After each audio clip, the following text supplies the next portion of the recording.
नमस्कार माउन्टेन समाचारमा स्वागत छ। म उषा काफले र म खगेन्द्र विष्ट। सुरुमा अहिलेसम्मका मुख्य समाचार।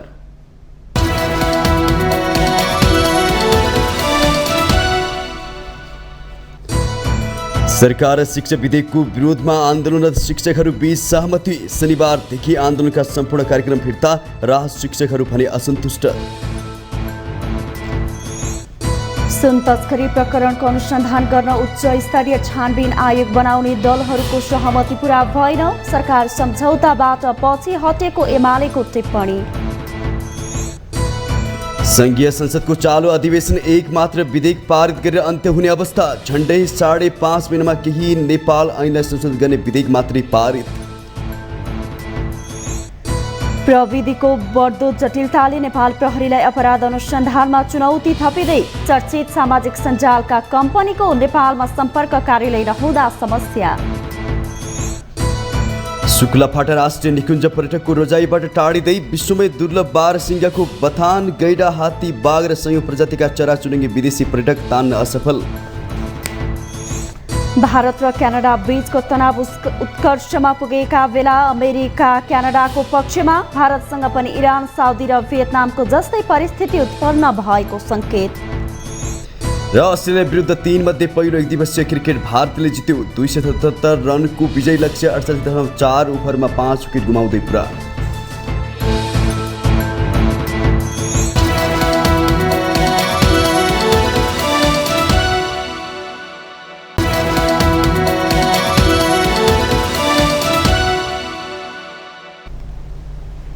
अब समाचार विस्तारमा।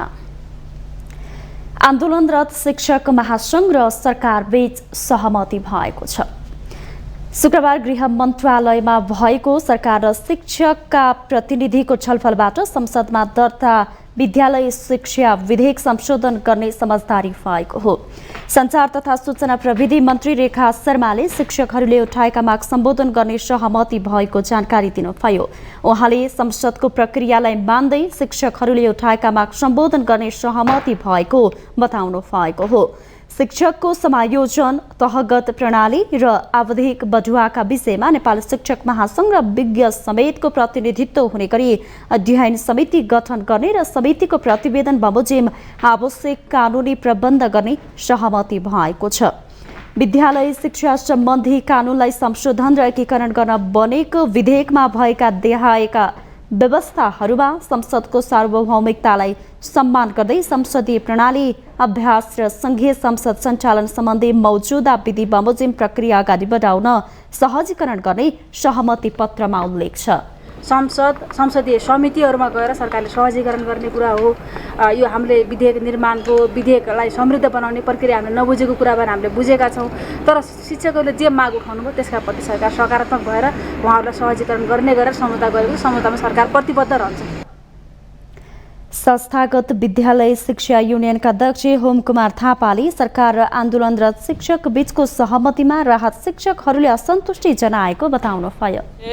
सँग धेरै बेरसम्म उप प्रधानमन्त्रीसँग हाम्रो चाहिँ छलफल चल्यो। उहाँले धेरै पछिसम्म मान्नु भएन। पछि ल ठिकै छ भनेर मानिसकेपछि हामी सबैले स्वीकारेको अवस्था हो। होइन, उहाँ सहित हुनुहुन्थ्यो होइन। अब त्यस्तो खालको हामीलाई भनेर निस्किनु भएको छैन, तर स्वीकार्नु भएको छ। उहाँहरूले उठाएका कुराहरू त्यहाँ परेका छन्, उहाँले स्वीकार्नु भएको छ। गत असोज 3 गतेदेखि शिक्षकको सरुवा, बढुवा र कारबाहीको व्यवस्था स्थानीय तहलाई दिन नहुने, शिक्षकलाई ट्रेड युनियन अधिकार दिनुपर्ने लगायत 17 बुँदे माग राखेर शिक्षक महासंघले बुधबारदेखि काठमाडौँमा आन्दोलन थालेको थियो।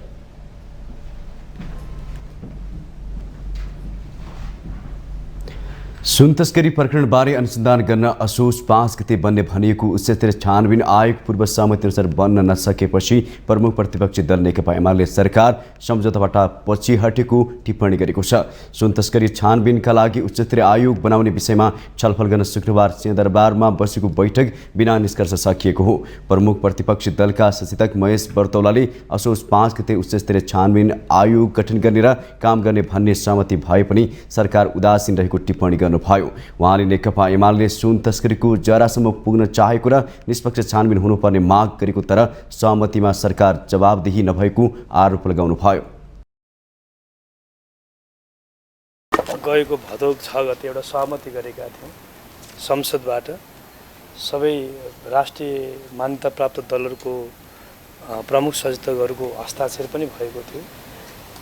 असोजको 5 गते उच्च स्तरीय छानबिन आयोग निर्माण गर्ने मात्रै होइन त्यसै दिन कामको प्रारम्भ गर्ने भनेको थियो।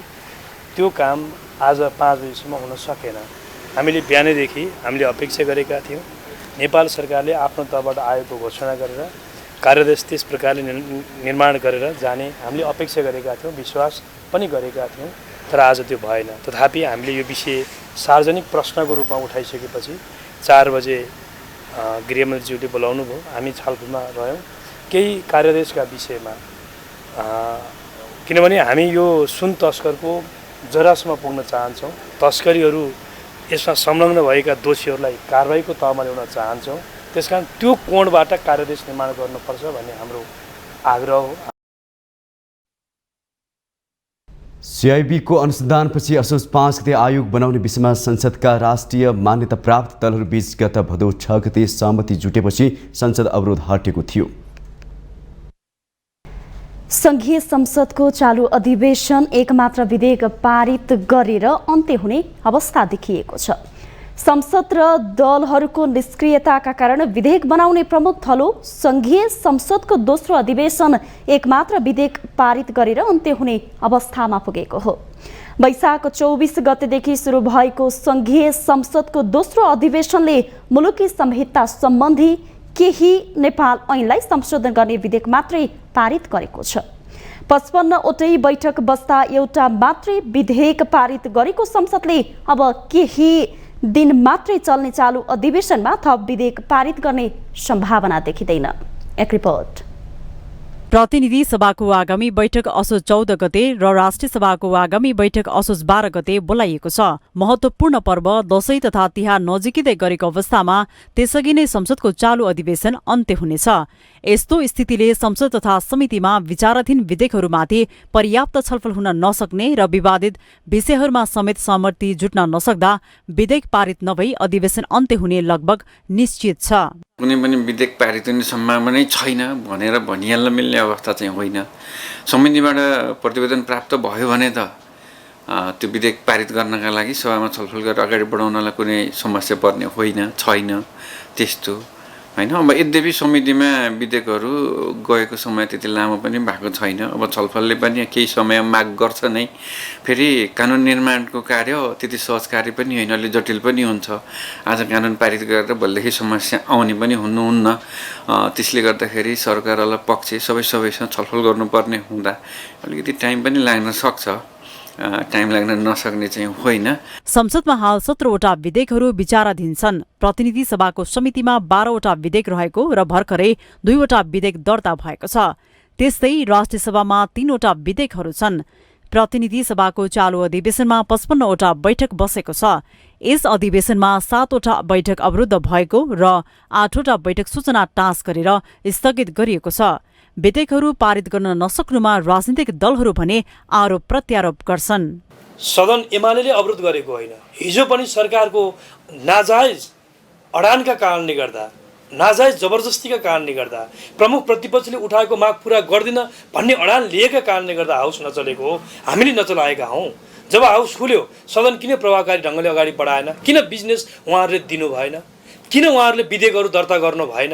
आज संघीय निजामती ऐन किन ल्याउनुहुन्न? प्रहरी ऐन किन ल्याउनुहुन्न? 180 भन्दा बढी आज संविधान कानुनसँग जोडेका 180 भन्दा बढी कानुन निर्माण गर्नुपर्छ। 1 वर्ष बित्न लागिसक्यो। एक महिना संसद अवरुद्ध भएपछि सरकारले त्यो बेलामा बिजनेसहरू ल्याउन नसकेको भन्ने कुरा पनि हामीले भन्न मिलेन। र जब सदन खुल्यो तब हाउसमा चाहिँ बिजनेसहरू पनि प्रस्तुत भएको छ। अब त्यो बिजनेसहरूलाई अब कसरी हामीले सल्ट्याउने र विधेयकलाई ऐन कसरी निर्माण गर्ने भन्ने कुरा चाहिँ अब हुँदैछ। कुनै पनि विधेयक पारित नगरिकन यो सदन त्यत्तिकै अन्त्य गर्ने विषयवस्तु चाहिँ सही हुँदैन। त्यसकारणले समिति सभापतिहरूसँग चाहिँ आग्रह पनि गर्ने र मैले त सत्तापक्षको तर्फबाट सत्तापक्षका सबै प्रमुख सचेतकहरूलाई पनि हामी बसेर भनेका छौँ। प्रतिनिधि सभामा अनुगमन तथा मूल्याङ्कन विधेयक, अभिलेख संरक्षण विधेयक, खाद्य स्वच्छता तथा गुणस्तर विधेयक र सम्पत्ति शुद्धिकरण निवारण तथा व्यावसायिक वातावरण प्रवर्धन सम्बन्धी केही ऐनलाई संशोधन गर्ने विधेयक विचाराधीन छन्। त्यस्तै संवैधानिक परिषद काम, कर्तव्य, अधिकार र कार्यविधि सम्बन्धी विधेयक, बेपत्ता पारिएका व्यक्तिको छानबिन, सत्य निरूपण तथा मेलमिलाप आयोग विधेयक, सार्वजनिक सेवा प्रसारण विधेयक, सुरक्षण मुद्रण सम्बन्धी विधेयक, अख्तियार दुरुपयोग अनुसन्धान आयोग विधेयक र भ्रष्टाचार निवारण विधेयक विचाराधीन अवस्थामा छन्। त्यसैगरी केही नेपाल ऐनलाई संशोधन गर्न बनेको विधेयक, नेपाल विश्वविद्यालय विधेयक, विद्यालय शिक्षा विधेयक र विद्युत विधेयक पनि प्रतिनिधि सभामा रहेका छन्। राष्ट्रिय सभामा भने विद्युतीय व्यापार विधेयक, राष्ट्रिय मर्यादा सम्बन्धी विधेयक र अध्यागमन विधेयक विचाराधीन छन्। माउन्टेन टेलिभिजन एसडीका लागि विद्या तामाङ, काठमाडौँ। नेकपा एमालेका अध्यक्ष केपी शर्मा ओलीले सरकारले अपराधको राजनीतिकरण गरिरहेको टिप्पणी गर्नुभएको छ। अध्यक्ष ओलीले अपराधीलाई आम माफी दिएर सरकारले राजनीतिको अपराधीकरण र अपराधको राजनीतिकरण गरिरहेको जिकिर गर्नुभयो। राष्ट्रपति रामचन्द्र पौडेल बुढेसकालमा पद पाएकोमा सरकारप्रति कृतज्ञ भएकाले अपराधीको सजाय मिनाहा गर्ने सरकारको निर्णय स्वीकार गरेको उहाँले टिप्पणी गर्नुभयो। शुक्रबार पार्टी केन्द्रीय कार्यालय च्यासलमा आयोजित कार्यक्रममा अध्यक्ष ओलीले सरकारको ध्यान शान्ति प्रक्रियालाई टुङ्ग्याउने भन्दा पनि हिंसालाई उत्सवको रूपमा मनाउनेतिर रहेको दावी गर्नुभयो। फागुन 1 गते माओवादी विद्रोहको सुरु भएको दिनलाई सार्वजनिक बिदा दिने सरकारको निर्णय स्मरण गराउँदै उहाँले सरकारले हिंसालाई उत्सवको रूपमा मनाएर शान्ति प्रक्रियालाई टुङ्गोमा पुर्याउने उल्टो बाटो लिएको बताउनुभयो।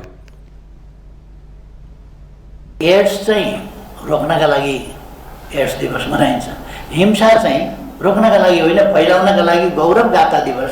अनि सरकारको ध्यान कता छ भन्ने कुरो मैले भन्ने त्यस बेला यो नगर्नुहोस् भनेर उहाँहरूको साँठगाँठ अर्कातिर भइसक्यो हुनाले प्रचण्डजीले मलाई जवाब दिनुभयो। नगर्नुहोस् भन्ने मेरो कुरा हो, फेरि पनि म नगर्नुहोस् भन्छु, जसले गरे पनि। तपाईँ आफ्ना कार्यकर्तालाई पैसा बाँड्दै हुनुहुन्छ, हिंसा दिवस मनाएर उन्माद चढाउँदै हुनुहुन्छ, रिइन्जेक्ट गर्दै हुनुहुन्छ, फेरि उहाँ भाइलेन्स उन्माद चढाउँदै हुनुहुन्छ र शान्ति प्रक्रिया टुङ्गो लाउँदै हुनुहुन्छ, टुङ्गो लाउने कुरा गर्नुहुन्छ। हिंसा दिवस र शान्ति प्रक्रिया सँगसँगै जाने कुरा हो। अध्यक्ष ओलीले सरकारले अपराध कर्ममा लागेकाहरूको मुद्दा फिर्ता लिएको भन्दै आक्रोश व्यक्त गर्नुभयो।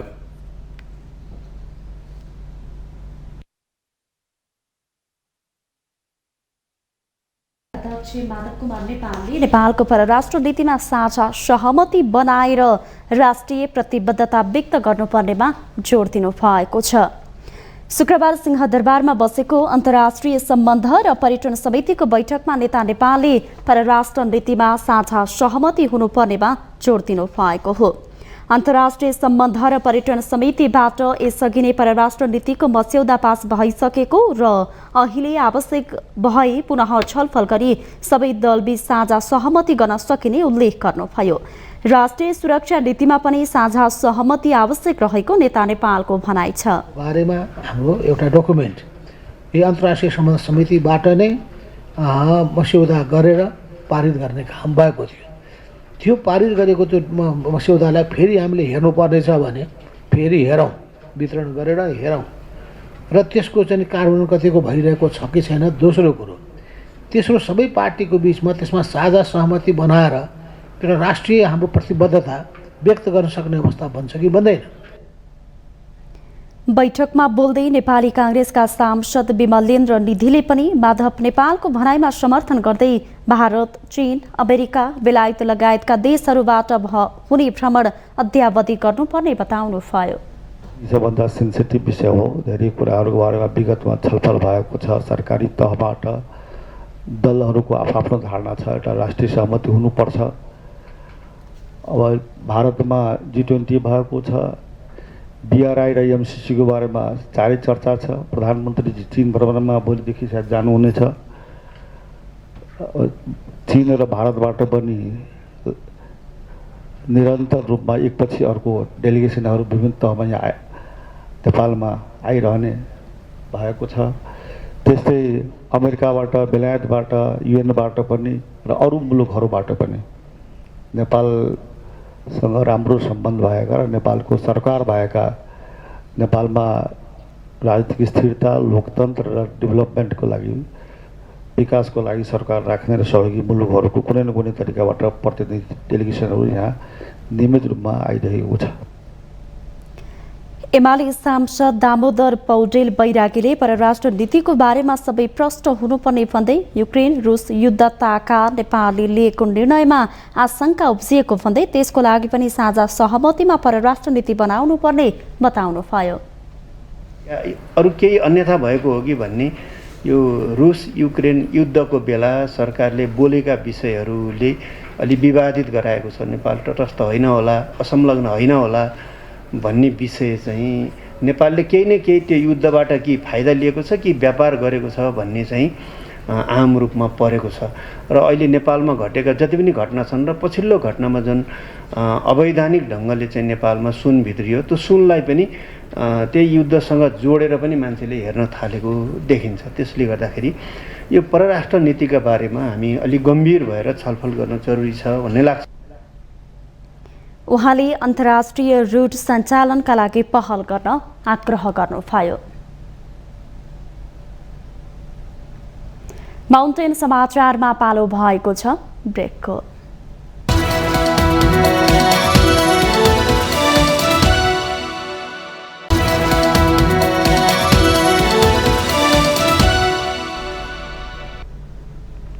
ब्रेकपछि स्वागत छ बाँकी समाचार। गिरोहका नायकहरू हङकङमा बस्छन्। उनीहरू चिनिया भाषामा WeChat र WhatsApp जस्ता एपबाट सम्पर्क गर्दै नेपालमा अपराधी कार्य गर्छन्। नेपालमा त्यस्ता कार्यमा संलग्न व्यक्तिलाई अराइएको काम बाहेक अरू केही जानकारी दिएको हुँदैन। भुक्तानी चाहिँ WeChat वा गुगल पेजबाट हुन्छ। साथसाथै क्रिप्टोकरेन्सी पनि प्रयोग हुन्छ। झन्डै 61 केजी सुन तस्करी प्रकरणको अनुसन्धानमा प्रहरीले देखेको तथ्य हो यो। यसले अपराधको अनुसन्धानमा नेपाल प्रहरीले भोग्दै गरेको चुनौतीलाई दर्शाउँछ। एक रिपोर्ट।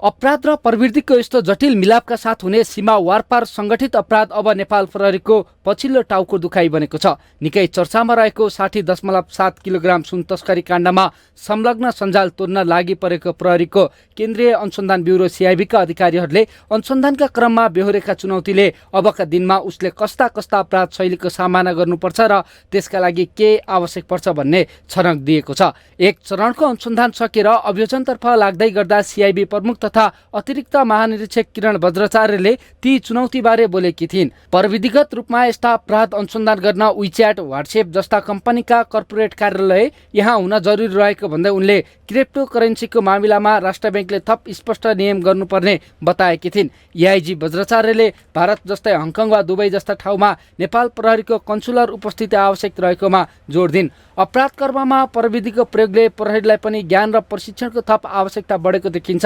अपराधको बदलिँदो प्रकृति, प्रविधि र त्यसको ज्ञान अभावले नेपाल प्रहरीलाई कडा चुनौती दिन थालेको छ। हालैको सुन काण्डलाई हेर्ने हो भने पनि त्यस्ता तस्करीमा संलग्न चिनिया, नेपाली र भारतीय नागरिक हुने गरेको अनि अपराध कार्य यहीँबाट सञ्चालित हुने गरेको प्रष्ट भएको छ। केही समयदेखि अपराधमा क्रिप्टो करेन्सीको प्रयोगले पनि प्रविधिगत जटिलता बढेको छ। क्रिप्टो करेन्सीको कारोबार कहाँबाट वा कुन IP ठेगानाबाट भएको छ भन्ने पत्ता लगाउने उपकरण भए पनि त्यस दिशातर्फ अनुसन्धान गर्न प्रहरीमा विज्ञ जनशक्तिको अभाव छ। अहिले नेपाल प्रहरीमा प्रविधिको दक्षता बढाउन साइबर ब्युरो तथा डिजिटल फोरेन्सिक ल्याबको क्षमता अभिवृद्धि गर्न दक्षिण कोरिया सरकारले सहयोग गरिरहेको छ। खास गरी वित्तीय अपराधको अनुसन्धान गर्न प्रशिक्षणका अतिरिक्त सूचना सङ्कलनको जटिलता पनि नेपाल प्रहरीले बेहोरिरहेको छ। यसका लागि निश्चित सङ्ख्यामा प्रहरीभित्र मात्र होइन, अभियोजन गर्ने जिम्मा पाएका सरकारी वकिलहरू अनि न्याय निरूपणमा सामेलहरूलाई समेत प्रविधि अनि वित्तीय अपराधबारे ज्ञान र प्रशिक्षण दिनुपर्ने देखिएको छ। त्यसैगरी परिवर्तित प्रविधि प्रयोगको कदममा कदम मिलाउन सक्ने गरी साइबर लगायत अन्य कानुनहरूमा निरन्तर सुधारको खाँचो पनि जानकारवालाहरूले औँलाएका छन्। त्यो बाहेक सीमा वारपार हुने अपराध वा अन्तर्देशीय सङ्गठित अपराधको हकमा विभिन्न मुलुकहरूसँग सुपुर्दगी सन्धि र पारस्परिक कानुनी सहायताको सम्झौताको खाँचो पनि छ। यी तथ्यहरूले अपराधको दुनियाँसँग जुझ्नका लागि कानुन, जनशक्ति र प्रविधिमा व्यापक सुधार गर्न आवश्यक देखिन्छ। माउन्टेन टेलिभिजन HD का लागि सन्दीप शर्माको रिपोर्ट। उपप्रधानमन्त्री तथा गृहमन्त्री नारायण काजी श्रेष्ठले सामाजिक सद्भाव र सहिष्णुता सहितको राष्ट्रिय एकता कायम गर्न सबै धार्मिक सङ्घ संस्थाहरूलाई अपिल गर्नु भएको छ। व्यक्तिको आस्था वा धर्म जस्तो संवेदनशील विषयमा प्रशासनिक कोणबाट मात्रै हल गर्न खोजेर नहुने भएकाले विविधता सहितको सामाजिक सद्भाव र सहिष्णुता कायम गर्न धार्मिक सङ्घ संस्थाहरूले पनि पहल गर्नुपर्ने उपप्रधानमन्त्री श्रेष्ठको भनाइ छ। शुक्रबार सिंहदरबार स्थित आफ्नै कार्यकक्षमा विभिन्न धार्मिक सङ्घ संस्थाका प्रतिनिधिहरूलाई बोलाएर उहाँले मुलुकमा नियोजित रूपमा धार्मिक समुदाय बीच भिडाउने प्रयास गरे जो कोहीलाई पनि सरकारले नियन्त्रणमा लिने चेतावनी दिनुभयो। सद्भाव र सहिष्णुतालाई बलियो बनाउनु पर्ने हुन्छ, यसको रक्षा गर्नै पर्ने हुन्छ। त्यस कारणले गर्दाखेरि हामीले यसले बढी गर्यो हामीले किन नगर्ने भनेर धार्मिक संस्थाहरूले सोच्नु हुन्न भन्ने मेरो अनुभव छ। त्यसरी हामी तपाईँ सबै एकताबद्ध भएर यो अभियान चाल्दाखेरि त्यो रोकिन्छ। तर त्यतिखेर पनि नियोजित रूपमा कहीँ कतैबाट तपाईँहरूले यहाँ सङ्केत गरे जस्तै त्यस प्रकारको गतिविधि गर्न खोजिएको हो भने हामी प्रशासनिक रूपले पनि दृढतापूर्वक अगाडि बढ्छौँ। उपप्रधानमन्त्री श्रेष्ठले सरकारले मुलुकमा सामाजिक सद्भाव बिथोल्ने खालका गतिविधिलाई सम्झाएर नियन्त्रणमा लिन चाहेको पनि दोहोर्याउनुभयो। सरकारले चाडपर्वमा यातायात व्यवस्था प्रभावकारी बनाउन यातायात व्यवस्था विभागका महानिर्देशक उद्धव प्रसाद रिजालको संयोजकतामा चाडपर्व यातायात सहजीकरण समिति बनाएको छ। शुक्रबार भौतिक पूर्वाधार तथा यातायात मन्त्री प्रकाश ज्वालाले सरकारवाला निकायहरूसँग छलफल गरी दशैं तिहार र छठ पर्व लक्षित यातायात व्यवस्था प्रभावकारी बनाउनको लागि चाडपर्व यातायात सहजीकरण समिति गठन गर्नुभएको हो। उहाँले यो वर्षको दशैं तिहार र छठ पर्वमा गाउँ फर्किने र गाउँबाट सहर आउने यात्रुहरूको लागि यातायात सवारी साधन सडक तथा ट्राफिक व्यवस्था सहजीकरण गर्ने काम समितिले गर्नुपर्ने बताउनुभयो।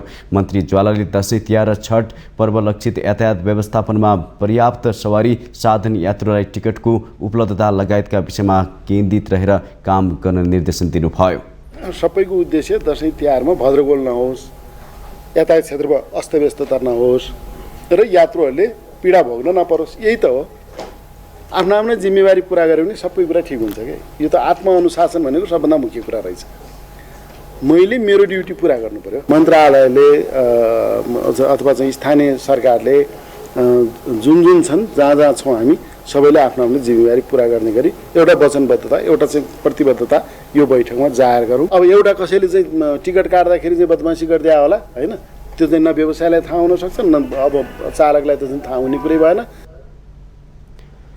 नेपाल यातायात व्यवसायी राष्ट्रिय महासङ्घका वरिष्ठ उपाध्यक्ष सरोज सिटौलाले यो वर्षको चाडपर्वमा एकजना नेपाली नागरिकले सवारी साधनको अभावमा गाउँघर पुगेर टिका लगाउन पाइन्न भन्ने वातावरण व्यवसायीहरूले नबनाउने प्रतिबद्धता जनाउनु भयो। हामी डिक्लियर रूपमा कुनै पनि नेपाली नागरिकले, कुनै पनि नेपाली जनताले मैले बस पाइनँ र म जुम्ला पुग्न पाइनँ, म ताप्लेजुङ पुगेर टिका लगाउन पाइनँ बसैको कारणले भन्ने वातावरण चाहिँ हामी दिँदैनौँ। यो कुरो चाहिँ मैले क्लियर यो सम्मानित कार्यक्रममा मैले जानकारी गराएँ। उहाँले चाडपर्वमा काठमाडौँबाट सवारी साधन भरिएर जाने तर आउँदा खाली हुने समस्या भएकाले भाडा समायोजन हुन आवश्यक रहेको बताउनुभयो।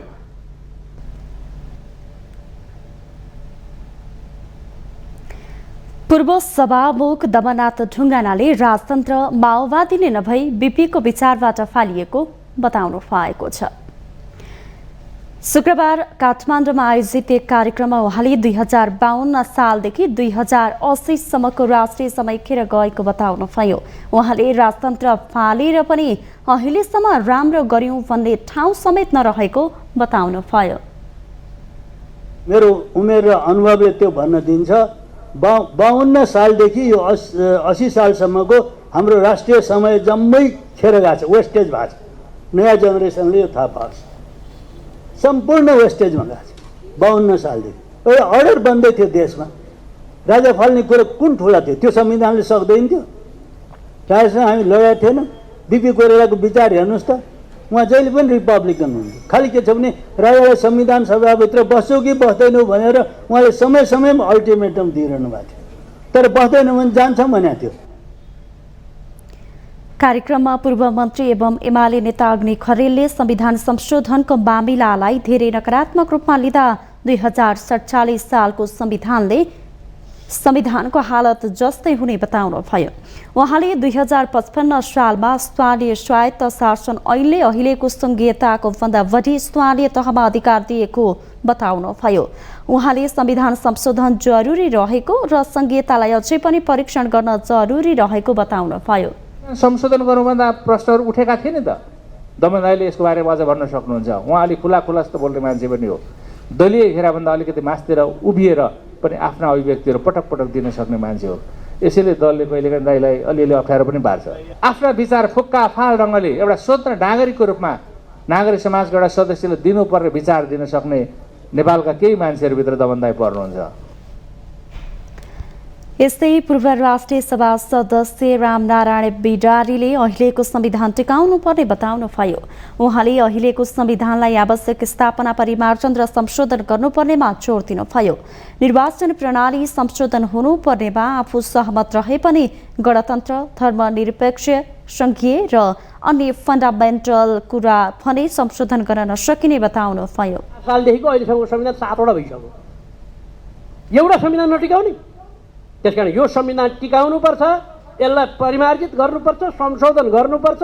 यसको निम्ति उहाँहरूले भने जत्तिकै, अग्निजीले दमन दाइले भने जस्तै यसको निम्ति कुनै आयोग बनाउन सक्छ। संविधान सुधार आयोग भने नाउँ के राख्ने, अब राख्यो हो त्यसको यस्तो गर्नुपर्छ। उहाँले माओवादीले जनयुद्ध गर्यो भनेर कुरा उठेको भन्दै त्यसमा माओवादीसँग सम्झौता भएको प्रश्न पार्नुभयो।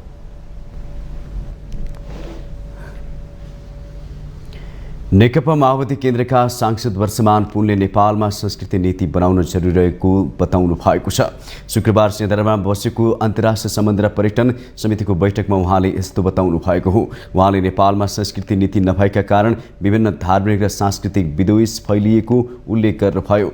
उहाँले धरानका जस्ता घटनाहरू नेपालमा बढिरहेको भन्दै प्रश्न उठिसकेपछि सरकारले सम्बोधन गर्नुपर्ने बताउनुभयो। सनातन एक थरले हिन्दू धर्मलाई सनातन मानेका छौँ, अर्कोले चाहिँ हैन म प्राकृतिक रूपले उहिलेदेखि आदिमकालदेखि मानिराखेको मेरो सनातन भन्छ, अर्कोले अर्को भन्छ। के छन् त? त्यसलाई चाहिँ कसरी प्रयोग गर्छौँ त, कसरी संरक्षण गर्छौँ त? यो खालको कुराहरू नीति नभएको देखिन्छ नेपाल सरकारको। त्यसैले हामी छलफल गरेर नीतिगत निर्देशन जरुरी छ जस्तो लाग्छ कि हामी धर्मनिरपेक्षतामा कस्तो सांस्कृतिक नीति हुन्छ त भन्ने कुराहरू धरान जस्ता घटनाहरू धेरै बढेर गएको छ।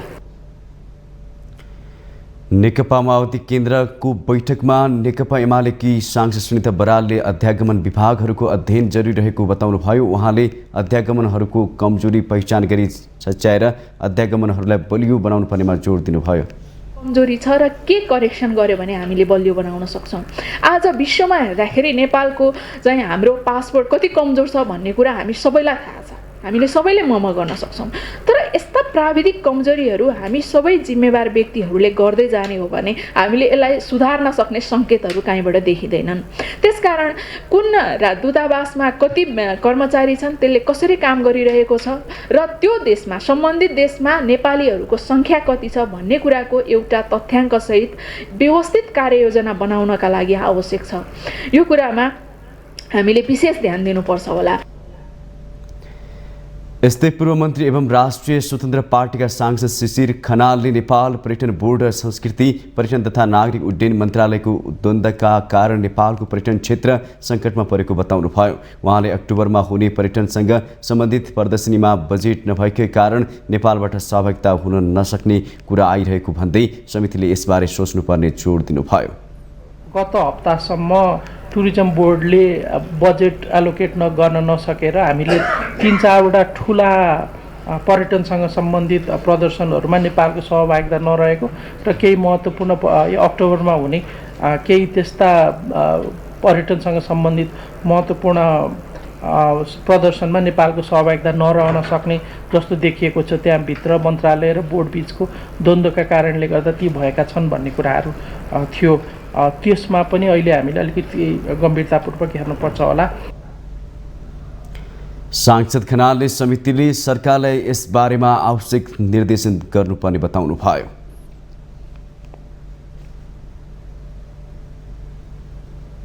माउन्टेन समाचार पालो भएको छ ब्रेकको।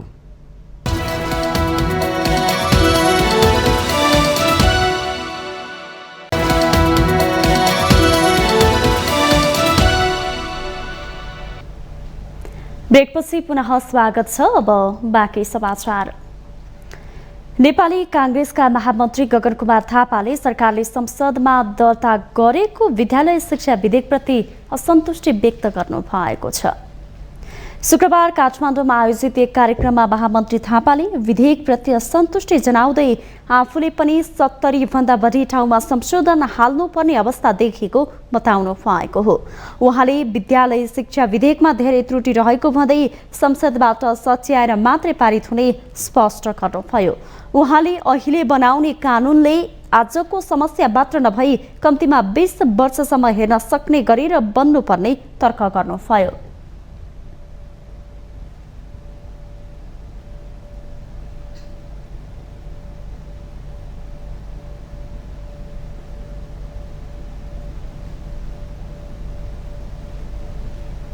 आज बन्ने शिक्षाको कानुनले कम्तीमा 20 वर्षसम्म यसलाई हेर्न सक्ने गरिकन हाम्रो अहिले कानुन बन्नुपर्ने छ।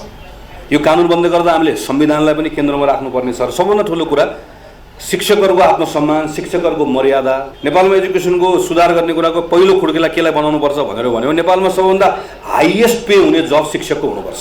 गभर्नमेन्टसँग पनि कुराकानी भएको आधारमा आजभोलि भित्रमा अहिले कम्तीमा पनि यो यत्रो केटाकेटीहरू स्कुल पढ्न जान नपाउने कुरा चाहिँ शिक्षकहरूलाई पनि गर्न मन लागेको छैन। म मान्दछु, म पनि बुझ्छु। यो पार्लियामेन्टलाई विश्वास गरेर सरकारले पनि आफ्नो पोजिसन क्लियर गरोस्, हामी पार्लियामेन्ट पनि आफ्नो कामहरू गर्छौँ र चाँडोभन्दा चाँडो यसलाई कानुन बनाएर लिएर जाने कुरा यो गऱ्यौँ भनेदेखि भने अहिलेको थुप्रै समस्याहरू पनि समाधान हुन्छ भन्ने लाग्छ।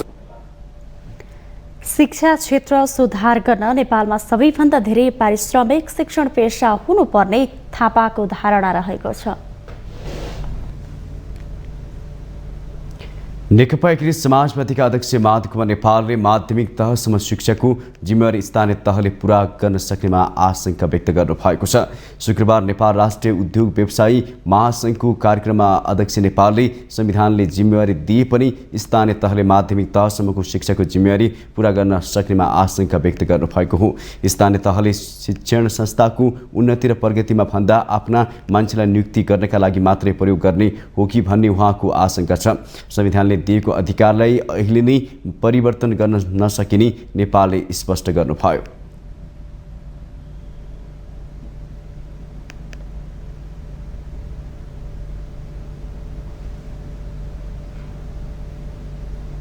कसरी सत्तामा पुगौँ भने चिन्ता मात्रै छ, जनताको पीडा छैन, जनताको वेदना छैन, देशको पीडा छैन, देशको वेदना छैन। यस्तो अवस्था भएको हुनाले समस्याको समाधान, सामग्रिक समाधान तुरुन्तै निकाल्न गाह्रो छ। तर पनि समाधान त निकाल्नै पर्यो। सडकमा उत्रेका शिक्षकहरूका जायज कुराहरूलाई, उपयुक्त कुराहरूलाई, सम्भव हुने कुराहरूलाई, आजको निम्ति सम्भव हुने कुरालाई आज भोलिको निम्ति गर्दै जानुपर्ने कुराको लागि त्यसपछि सोचसहित वास्तवमा छलफल गरेर वार्ता गरेर यो समस्याको समाधान निकाल्नु आवश्यक छ। देशमा सङ्कटको बादलहरू मडारिएको भन्दै अध्यक्ष नेपालले गठबन्धनका अनुभवी नेताहरूले समस्यामा समाधान गर्न सक्ने दावी गर्नुभयो। उहाँले सबै समस्याको समाधान कम्युनिस्ट पार्टीले मात्र दिन सक्ने दावी गर्नुभयो। देशलाई समृद्ध बनाउन पर्यटन प्रवर्धनसँगै उद्योग व्यवसायीलाई राज्यले प्रोत्साहन गर्नुपर्ने उहाँको भनाइ छ।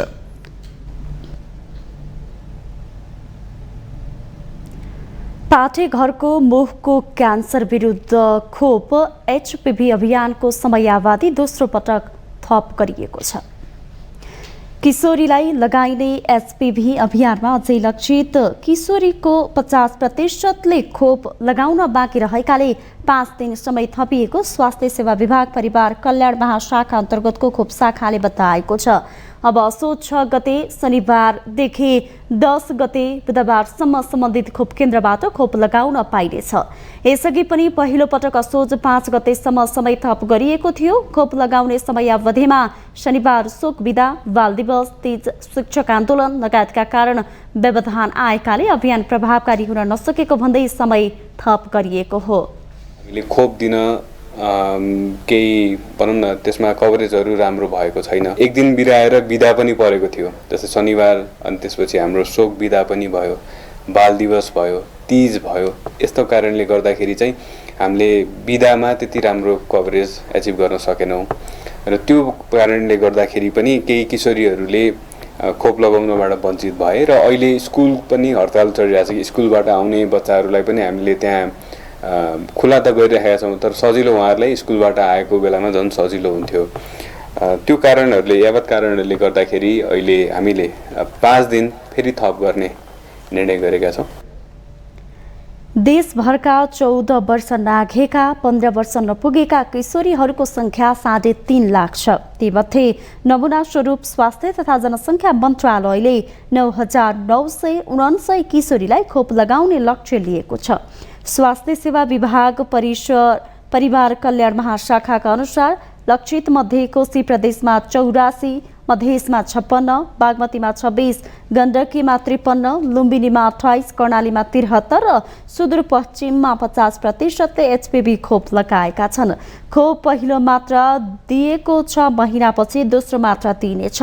HPV खोप 2 मात्रा लगाएपछि पाठे घरको मुखमा हुने क्यान्सरको संक्रमण 95% रोक्ने बताइएको छ।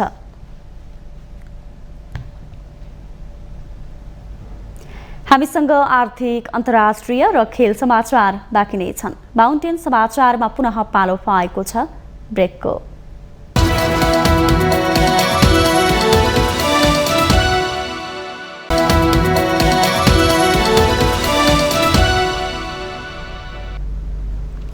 ब्रेकपछि स्वागत छ। अब पालो आर्थिक समाचारको। आर्थिक समाचारको साथमा जगदम्बा सुपर साइन तथा ग्याल्बा प्लस जीवनभरको भरोसा। रिद्धि सिद्धि सिमेन्ट रोबोटिक ल्याबमा बनेको स्मार्ट सिमेन्ट।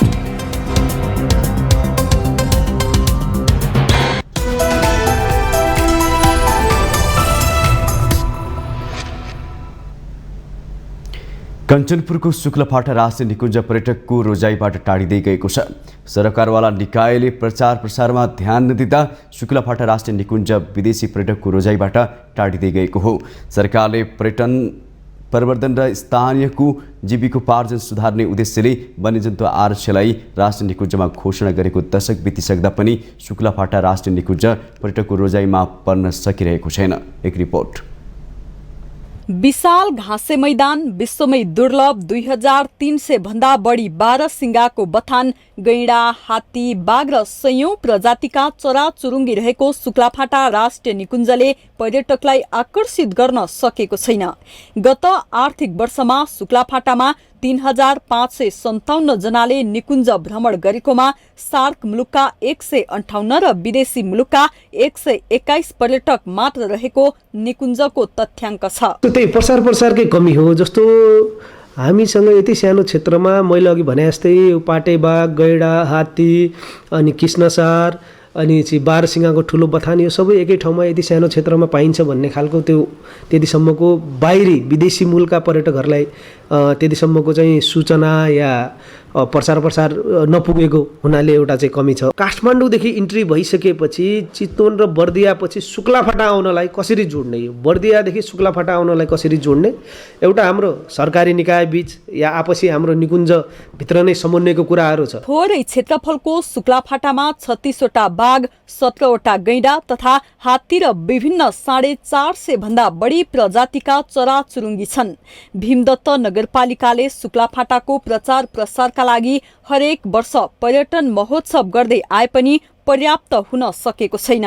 305 वर्ग किलोमिटरमा फैलिएको शुक्लाफाटामा 55 वर्ग किलोमिटरको विशाल घाँसे मैदान छ। कञ्चनपुरको गड्डाचौकी नाकाबाट विदेशी पर्यटक दिनहुँ नेपाल आउँछन्, तर ती पर्यटकहरू शुक्लाफाटा राष्ट्रिय निकुञ्ज छिर्दैनन्। अध्यागमन कार्यालय गड्डाचौकीका अनुसार यो वर्ष जनवरी 1 देखि सेप्टेम्बर 21 सम्ममा तेस्रो मुलुकका 621 पर्यटक भित्रिएका छन्। गड्डाचौकी नाकाबाट करिब 10 किलोमिटर पर रहेको शुक्लाफाटा निकुञ्जबारे पर्याप्त प्रचार प्रसार हुन नसक्नु नै मुख्य चुनौती हो। बाह्य पर्यटकको संख्या अब कोरोना कालदेखि घट्दै गएको हो। 2023मा जनवरीमा 31 जना एराइभल भएका छन्, फेब्रुअरीमा 63 जना, मार्चमा 137 जना, अप्रेलमा 113 जना, मेमा 85 जना, जुनमा 45 जना, जुलाईमा 20 जना, अगस्तमा 37 जना र सेप्टेम्बर आज 21 तारिकसम्म 90 जना सेप्टेम्बरमा अहिलेसम्म एराइभल नेपाल आगमन भएको छ।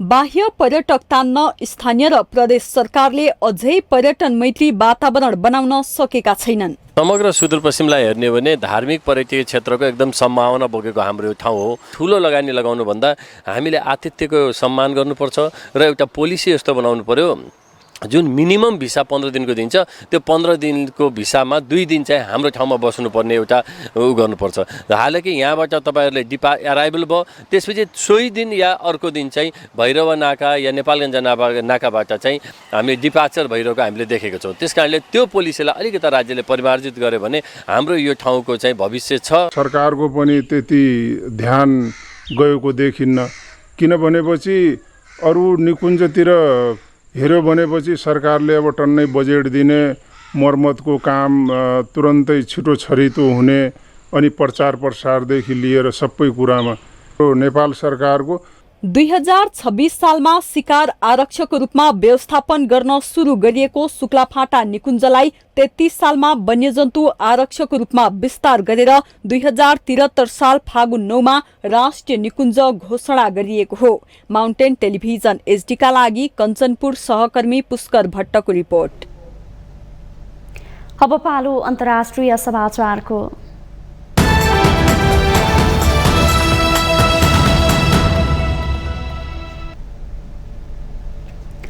खालिस्तानी अभियानकर्ता हरदीप सिंह निज्जरको मृत्युलाई लिएर भारत र क्यानाडा बीचको तनाव उत्कर्षमा पुगेका बेला अमेरिकाले क्यानाडाको पक्षमा बोलेको छ।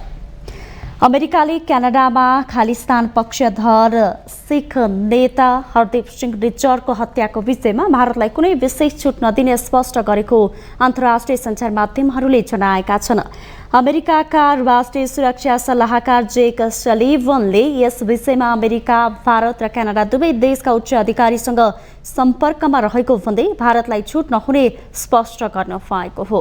क्यानाडाका प्रधानमन्त्री जस्टिन ट्रुडोले निज्जरको हत्यामा भारतीय गुप्तचरको संलग्नता रहेको कुरा संसदमा बताएपछि दुई देश बीच तनाव बढेको छ। अमेरिका भारतसँगको सम्बन्धलाई बलियो बनाउने प्रयासमा छ, तर निज्जरको हत्याका सन्दर्भमा अमेरिकाका राष्ट्रिय सुरक्षा सल्लाहकार जेक सलिभनले अमेरिका जुनसुकै देश प्रभावित भए पनि आफ्नो सिद्धान्तको पक्षमा अडिग रहने स्पष्ट गर्नु भएको हो।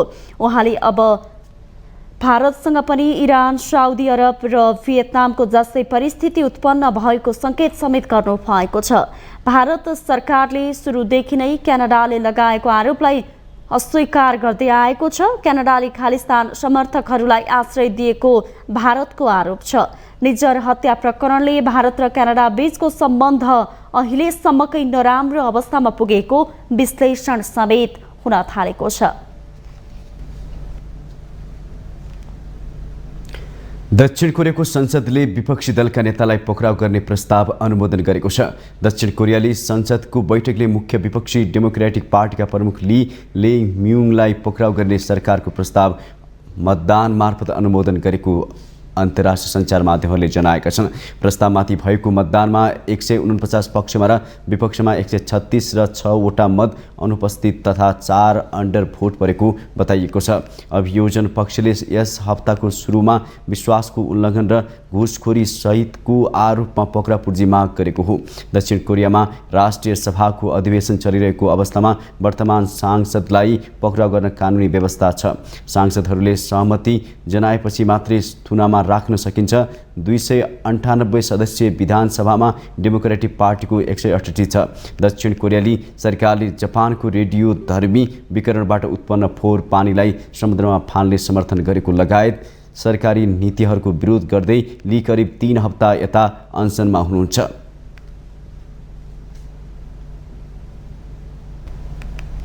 अब पालो खेल समाचारको।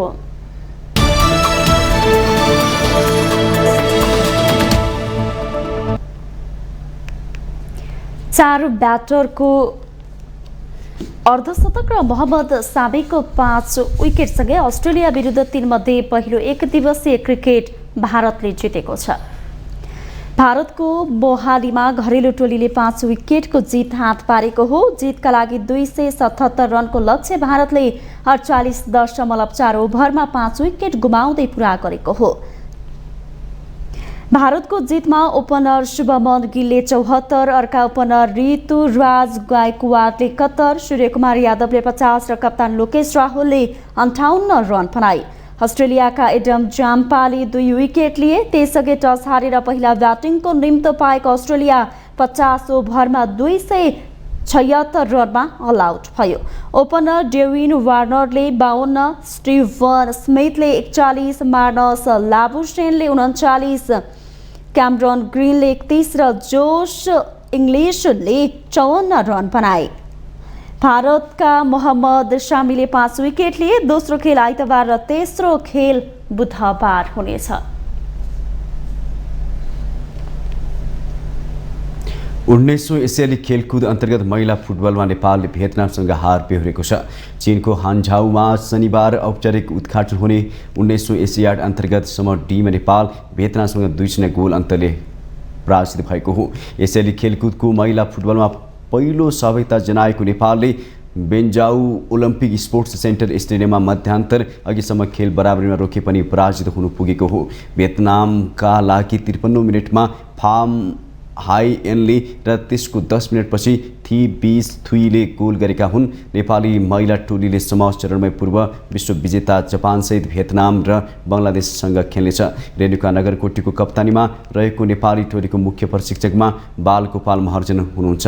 अहिलेसम्म साफ च्याम्पियनसिपको उपाधि जित्न नसकेको नेपाली महिला टोलीले एसियाडलाई अनुभव बटुल्ने अवसरको रूपमा लिएको छ। नेपालले अब सोमबार समूहको दोस्रो खेलमा जापानको सामना गर्नेछ।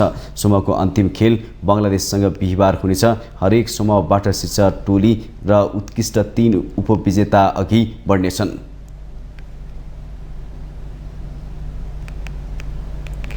आइसिसी 19 वर्ष मुनिको विश्वकप क्रिकेटको पहिलो खेलमा नेपालले न्युजिल्यान्डसँग खेल्ने भएको छ। अन्तर्राष्ट्रिय क्रिकेट काउन्सिल आइसिसीले शुक्रबार सार्वजनिक गरेको तालिका अनुसार आइसिसी 19 वर्ष मुनिको विश्वकप क्रिकेटको पहिलो खेलमा नेपालले न्युजिल्यान्डसँग खेल्ने भएको हो। यो खेल 2024 को जनवरी 13 तारिकमा हुनेछ। दोस्रो खेलमा नेपालले जनवरी 17 पाकिस्तानसँग र समूह चरणको अन्तिम खेल अफगानिस्तानसँग जनवरी 20 तारिकमा खेल्नेछ। श्रीलङ्कामा हुने 19 वर्ष मुनिको विश्वकप क्रिकेट सन् 2024 को जनवरी 13 देखि 4 फेब्रुअरीसम्म सञ्चालन हुनेछ। 19 वर्ष मुनिको विश्वकपमा 16वटा देश सहभागी हुनेछन्। सहभागी 16 देशलाई 4वटा समूहमा विभाजन गरिएको छ। समूह डीमा नेपाल, न्युजिल्यान्ड, अफगानिस्तान र पाकिस्तान रहेका छन्। साबिक विजेता भारत समूह एमा रहेको छ। यो समूहमा बङ्गलादेश, आयरल्यान्ड र अमेरिका छन्। त्यस्तै समूह बीमा इङ्ल्यान्ड, दक्षिण अफ्रिका, वेस्ट इन्डिज र स्कटल्यान्ड छन्। समूह सीमा अस्ट्रेलिया, आयोजक श्रीलङ्का, जिम्बाब्वे र नामिबिया रहेका छन्।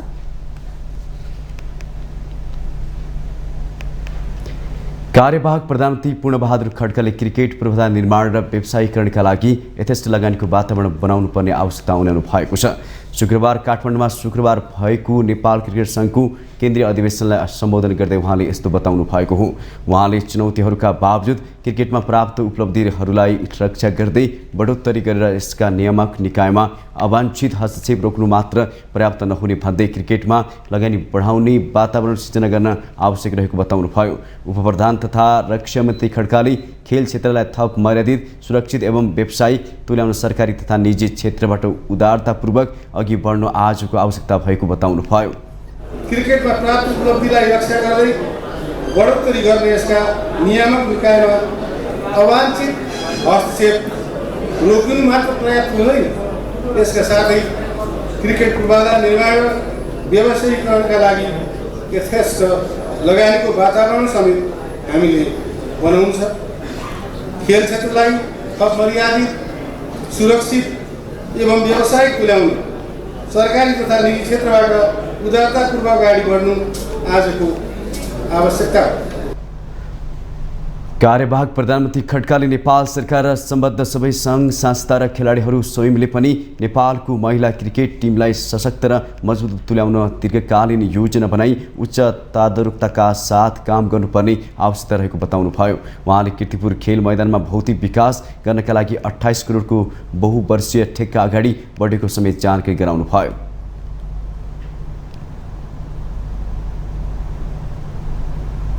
माउन्टेन समाचार पालो भएको छ ब्रेकको।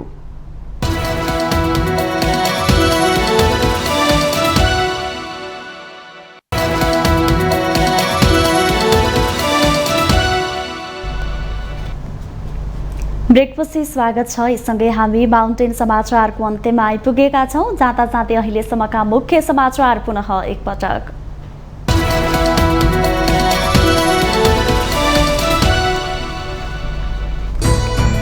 सरकार र शिक्षा विधेयकको विरोधमा आन्दोलनरत शिक्षकहरूबीच सहमति। शनिबारदेखि आन्दोलनका सम्पूर्ण कार्यक्रम फिर्ता। राहत शिक्षकहरू भने असन्तुष्ट। सुन तस्करी प्रकरणको अनुसन्धान गर्न उच्चस्तरीय छानबिन आयोग बनाउने दलहरूको सहमति पूरा भएन। सरकार सम्झौताबाट पछि हटेको एमालेको टिप्पणी। संघीय संसदको चालू अधिवेशन एकमात्र विधेयक पारित गरेर अन्त्य हुने अवस्था। झण्डै 5.5 महिनामा केही नेपाल ऐनलाई संशोधन गर्ने विधेयक मात्रै पारित। प्रविधिको बढ्दो जटिलताले नेपाल प्रहरीलाई अपराध अनुसन्धानमा चुनौती थपिँदै। चर्चित सामाजिक सञ्जालका कम्पनीको नाम नेपालमा सम्पर्क कार्यालय नहुँदा समस्या। शुक्लाफाटा राष्ट्रिय निकुञ्ज पर्यटकको रोजाइबाट टाढिँदै। विश्वमै दुर्लभ बारसिंघाको बथान, गैंडा, हात्ती, बाघ र सयौं प्रजातिका चराचुरुङ्गी विदेशी पर्यटक तान्न सफल। भारत र क्यानाडा बीचको तनाव उत्कर्षमा पुगेको बेला अमेरिकाले क्यानाडाको पक्षमा। भारतसँग पनि इरान, साउदी र भियतनामको जस्तै परिस्थिति उत्पन्न भएको सङ्केत। र अस्ट्रेलिया विरुद्ध 3 मध्ये पहिलो एकदिवसीय क्रिकेट भारतले जित्यो। 277 रनको विजयी लक्ष्य 48.4 ओभरमा 5 विकेट गुमाउँदै पुरा।